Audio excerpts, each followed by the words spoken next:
Here is another example of how to use patterns to divide a certain type of polynomials without actually dividing. So we know from this pattern that this number here, this expression up here, they have to have the same power. So this is x to the power of 7. This has to be something to the power of 7 in order for this to work. So this is x to the power of 7. This has to be something to the power of 7. But we have a clue down here that it's a 2. Since this expression here has to match this one here, so we know it has to be 2 to the power of something. So we know that if we do 2 multiplication by itself 7 times, you will get 128.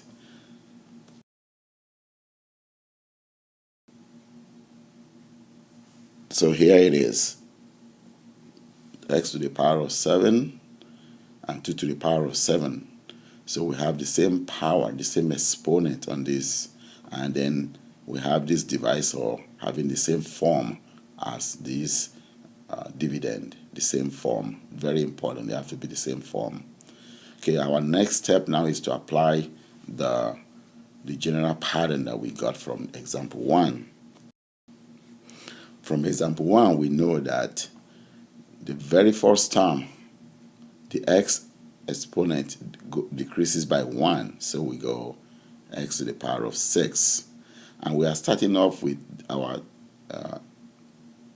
a, which is 2 here, also have a 0 exponent. So we have 2 to the power of 0 times x to the power of 6. The next term, this exponent will go up by 1. This one will go down by 1. So this will be going up, this will be going down. So there you have it. This is 2 to the power of 0, x to the power of 6. This 2 to the power of 0 is going to go up by 1, 2 to the power of 1. And x to the power of 6 is going to go down by 1 to the power of 5. So that the sum 1 plus 5 will always be 6. 0 plus 6 will always be 6. So you can guess the next one now should be 2 to the power of 2 times x to the power of 4. That's what is coming up.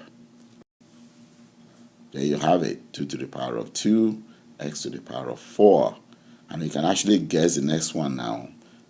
2 is going to go up by 1, and x is going to go down by 1. So it's going to be 2 to the power of 3, x to the power of 3. So here you have the rest of the terms. They have been filled out using the same pattern. So the power of 2 going up, the exponent of 2 is going up, and the exponent of x going down. Exponent of 2 going up by 1, of x going down by 1. 2 going up by 1, x going down by 1. 2 going up by 1 until the last exponent of x is 0. That's when you know you are done. There's no more x. There's no more exponent on 0. Just notice that there's a sort of symmetry here. The last term here looks like the first term, except that the exponents are switched. The same thing. The second to the last term looks like the second term, except that the exponents are switched. See? And so on and so forth. See, it's also reversed. The third one, third to the last, and also the third one from the left also switched.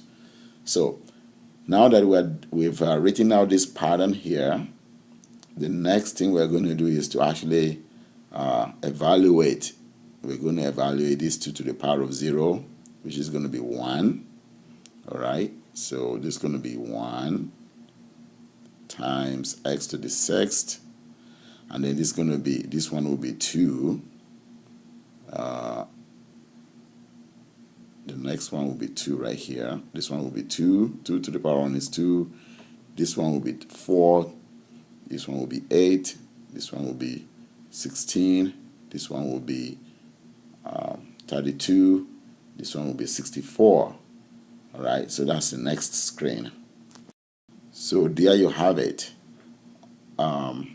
1 times x to the power of 6x to the power of 6, 2 times x to the power of 5, 2x to the power of 5, 4 times x to the power of 4, 4x to the power of 4, 8 times x to the power of 3, 16 times x to the power of 2, 32 times x to the power of 1, and then this is 64 times 1, 64. So we have successfully divided this dividend by this divisor using pattern, and that is basically what this skill is about. It's all about. I hope that this video helps you a little bit.